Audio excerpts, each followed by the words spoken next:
Friends, welcome to my channel basic linguistics. आज के इस वीडियो में हम बात करेंगे डायग्लोसिया के बारे में। डायग्लोसिया में हम देखेंगे नैरो डायग्लोसिया किसे कहते हैं और ब्रॉड डायग्लोसिया किसे कहते हैं।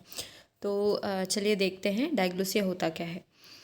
सो फर्स्ट ऑफ ऑल जान लेंगे डायग्लोसिया होता क्या है। Diglossia was a term coined by US linguist Charles Ferguson. It was first appeared in his famous paper titled Diglossia, which got issued in the World Journal in 1959.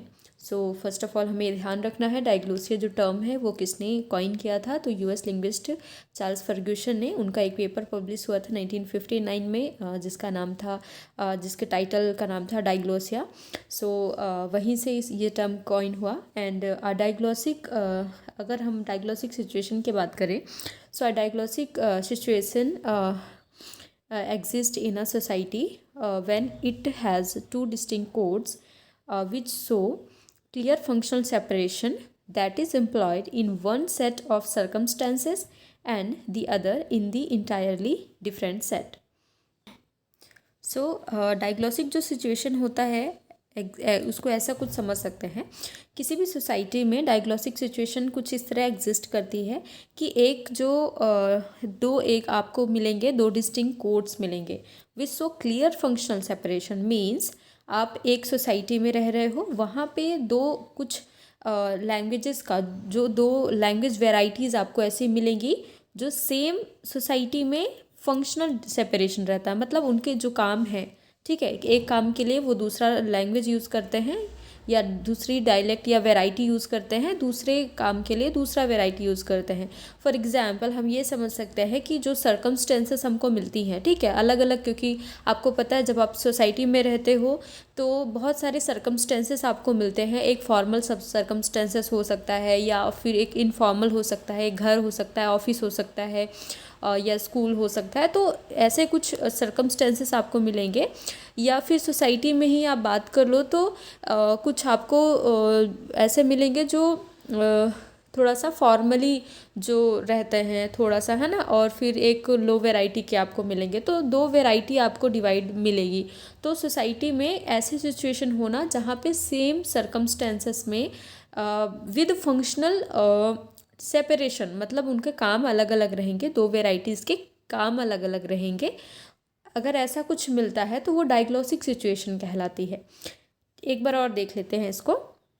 So it denotes a situation in which two varieties of a language exist side by side throughout a speech community with each being assigned a definite but non overlapping role. तो इसमें क्या है, आपको दो definite language varieties मिलेगी, वो overlap नहीं करेंगी। इसका मतलब ये नहीं कि हम एक मतलब उस वेराइटी का यूज़ कर रहे हैं तो दूसरा वेराइटी उसको ओवरलैप कर रही है, ऐसा कुछ नहीं होगा। उन फंक्शनल डिस्टिंक्टिवनेस रहेगा उनमें कि आप ये वाला ये इस काम के लिए हम ऐसा लैंग्वेज या वेराइटी यूज़ कर रहे हैं, दूसरे काम के लिए दूसरा लैंग्वेज वेराइटी यूज़ कर रहे हैं, दैट्स इट। तो कुछ इस तरह की सिचुएशन अगर बनती है तो हम समझ सकते हैं कि वो डायग्लोसिक सिचुएशन होती है, ठीक है। So generally in diglossia one language variety is termed as high variety in contrast to other which is treated as low. So दो वैरायटी आपको मिल रही हैं, जैसे कि हमने बात किया तो लैंग्वेज वैरायटी दो तरह की आपको मिलेगी। एक को हम हाई वैरायटी नाम दे सकते हैं और दूसरा इसको जो अपोजिट होगा उसको हम लो वैरायटी का नाम दे सकते हैं। So the high variety is often uses in writing and for formal usage and the like. So हम ये समझ सकते हैं कि जैसे नाम से समझ में आ रहा है high variety it means standard variety जो होगी, ठीक है। तो स्टैंडर्ड वैरायटी है तो ऑब्वियसली वो फॉर्मल चीज़ों के लिए यूज़ होगी, तो आपके लिखने के लिए, पढ़ने के लिए, ये सब चीज़ों के लिए जो वैरायटी अपन यूज़ करते हैं that is called high variety. And whereas the lower variety is being used for informal situation like a family environment. तो आप घर पे जैसे रहते हो वहाँ पे जो वैरायटी यूज़ की जाती है दैट इज़ कॉल्ड, हम उसको कह सकते हैं कि वो लोअर वैरायटी होती है। सो डायग्लोसिया को कुछ इस तरह समझ सकते हैं। And Ferguson used the level H for the high variety, which has social prestige, and the low L for low variety. So this approach is especially called narrow diglossia. So थोड़ा सा इसमें ध्यान दीजिएगा। फर्ग्यूसन जो है उन्होंने क्या किया है, दो वैरायटी उन्होंने बताई, low variety high variety. High variety को उन्होंने एच से कैपिटल एच से रिप्रेजेंट किया है, एंड जो लो वैरायटी है उसको कैपिटल एल से प्रेजेंट किया है। तो जो हाई वैरायटी है उसको सोशल प्रेस्टीज मानते हैं। सोशल प्रेस्टीज मतलब जो थोड़ा सा क्या बोलना चाहिए, स्टैंडर्ड जो वैरायटी जिसको कह सकते हैं, थोड़ा सा उसका ज़्यादा इम्पोर्टेंस रहे, वैल्यू रहे, थोड़ा सा वैल्यूएबल ज़्यादा फील करे। सो एच वैरायटी थोड़ा उसके लिए होता है जिसमें सोशल प्रेस्टीज होते ही है। ठीक है, तो एच वैरायटी और एल वैरायटी फर्ग्यूसन ने ये डिफाइन किया है, याद रखना। नेक्स्ट इज ये भी ध्यान रखना है, फर्ग्यूसन ने जो एल वैरायटी और एच वैरायटी जो दिया है, ये अप्रोच को बोला जाता है नैरो डाइग्लोसिया। ये भी ध्यान रखना है, ठीक है, नैरो डाइग्लोसिया। नेक्स्ट आ जाते हैं Joshua फिशमैन 1971. So Joshua Fishman 1971 argued that some varieties even use two different languages rather than two varieties of the same language in two different domains. इनका क्या कहना है, जोशुआ ने मतलब आर्ग्यू किया है इस बात पे कि कभी कभी क्या होता है, अभी हम वैरायटी की बात कर रहे हैं कि मतलब सेम लैंग्वेज की दो वैरायटी हो सकती हैं, वो वैरायटी एक लो हो सकती है, हाई हो सकती है। बट जोशुआ फिशमैन का कहना है, उनका आर्ग्यू है कि कहीं कहीं पे कुछ वेराइटीज़, वो कुछ सोसाइटीज़ आपको ऐसी मिलेंगी जहाँ पे वो वैरायटी को यूज़ ना करके दो डिफरेंट लैंग्वेज का ही यूज़ करते हैं। मतलब दो डिफरेंट जो डोमेन्स आपको मिलेंगी वहाँ पे वो उनका लैंग्वेज ही चेंज हो जाता है। मतलब वैरायटी एक लैंग्वेज की दो वैरायटी ना होकर डिफरेंट लैंग्वेजेस ही दो लैंग्वेज का यूज़ करते हैं। तो अगर अगर ऐसा कुछ होता है, ठीक है, तो जहाँ पे एक लैंग्वेज की दो वैरायटी यूज़ की जाती है जिसको हम नैरो डाइग्लोसिया कहते हैं, जिसके बारे में फर्ग्यूसन ने बताया है। और जहाँ पे एक डोमेन में दो डिफरेंट लैंग्वेजेस यूज़ करते हैं, ना कि वैरायटी, उसको हम ब्रॉड डाइग्लोसिया कहते हैं। ये बात किसने बताई है, जोशुआ फिशमैन ने। ये दोनों चीज़ें याद रखिएगा। तो कुछ इस प्रकार देख लीजिए, इसको समझ सकते हैं। डाइग्लोसिया डिवाइडेड इनटू हाई वैरायटी, लो वैरायटी। हाई वैरायटी का यूज़ हम फॉर्मल चीज़ों के लिए करते हैं, लो वैरायटी का यूज़ हम इनफॉर्मल चीज़ों के लिए करते हैं। फॉर्मल में आप ऑफिशियल जो भी काम होंगे, प्रोफेशनल जो भी काम होंगे वो आ जाएंगे। इनफॉर्मल में आपके फ्रेंडली जो बात करते हैं, स्लैंग हो गया, वल्गरनेस हो गया, या घर में जो इन्वायरमेंट में जो यूज़ करते हैं, दैट इज़ इनफॉर्मल। तो कुछ इस प्रकार से समझ सकते हैं। एग्जाम्पल देख लेंगे।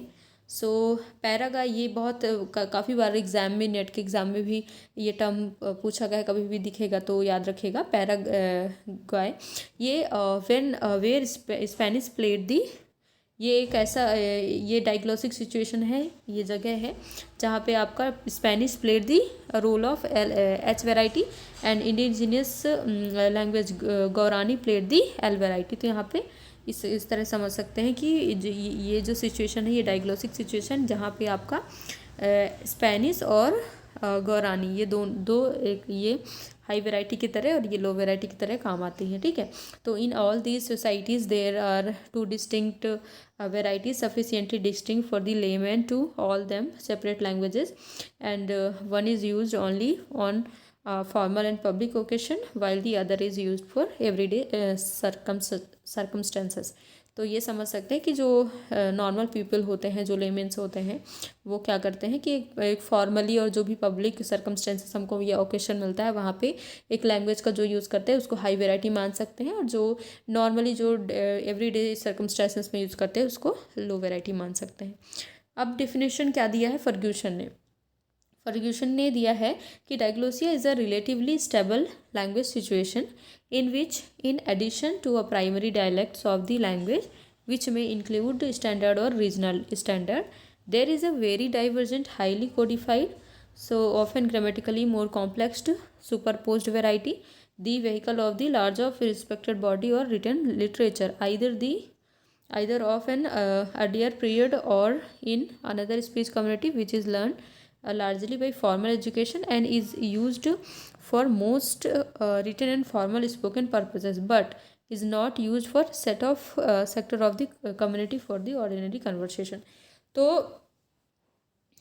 फर्ग्यूसन ने डाइग्लोसिया को कुछ इस तरह दिया है कि डाइग्लोसिया एक तरह का स्टेबल लैंग्वेज सिचुएशन होता है जहाँ पे एक तरह से आप प्राइमरी डायलेक्ट की जब बात करते हो, जो आपकी हाई वेराइटी है, हाई वेराइटी उसमें आपके स्टैंडर्ड वेराइटी होती है या रीजनल स्टैंडर्ड होते हैं, जहाँ पे एक डाइवर्जेंट आपकी हाईली कोडिफाइड, मतलब बहुत ज़्यादा उसमें ग्रामेटिकली मोर कॉम्प्लेक्स चीज़ें रहेंगी, सुपरपोज्ड वेराइटी कहलाएगी, या कहना चाहिए जितने भी आपके रिटेन लिटरेचर होते हैं उनको एक व्हीकल की तरह काम करेगा, मतलब उनमें सिर्फ स्टैंडर्ड वेराइटी यूज़ की जाएगी।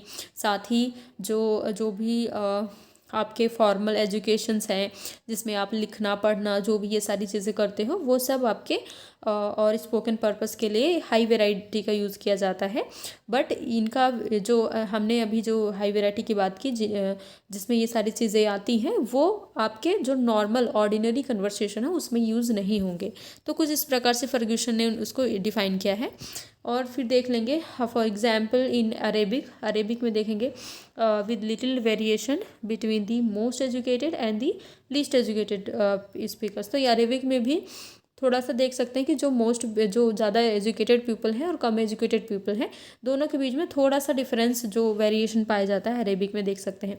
सो if someone needs to give a lecture at a university, he is expected to the use standard Arabic, a variety different at all level from the local vernacular, and felt to be so different from the vernacular that is taught in school in a way that foreign languages are taught in English speaking societies. So likewise, when children learn to read and write, it is the standard languages and not to local vernacular, so which they are taught. So हम ये कह सकते हैं कि जो Arabic है, Arabic में एक जो हाई जो एजुकेटेड पीपल हैं, जो थोड़े कम पढ़े लिखे हैं, दोनों के बीच में जो एक वेरिएशन डिफरेंस होता है।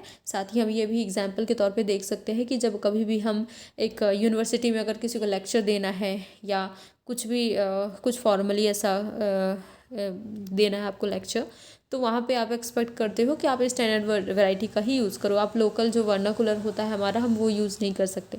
तो ऐसे भी इसको समझ सकते हैं। और जो भी बच्चा होता है जब वो कुछ सीखता है तो उसको भी स्टैंडर्ड वैरायटी में ही लिखना पढ़ना सिखाया जाता है, ना कि लोकल वर्नाकुलर में। सो कुछ इस तरह से हम इसको समझ सकते हैं। तो आई होप गाइस आप लोग को समझ में आया होगा डाइग्लोसिया होता क्या है। कोई भी डाउट लगती है आप कमेंट सेक्शन में जाके मुझसे पूछ सकते हैं। और आपको वीडियो पसंद आती है तो लाइक सब्सक्राइब एंड कमेंट ज़रूर करें। PDF चाहिए तो आप टेलीग्राम ग्रुप का लिंक ज्वाइन कर सकते हैं। Thank you so much for watching.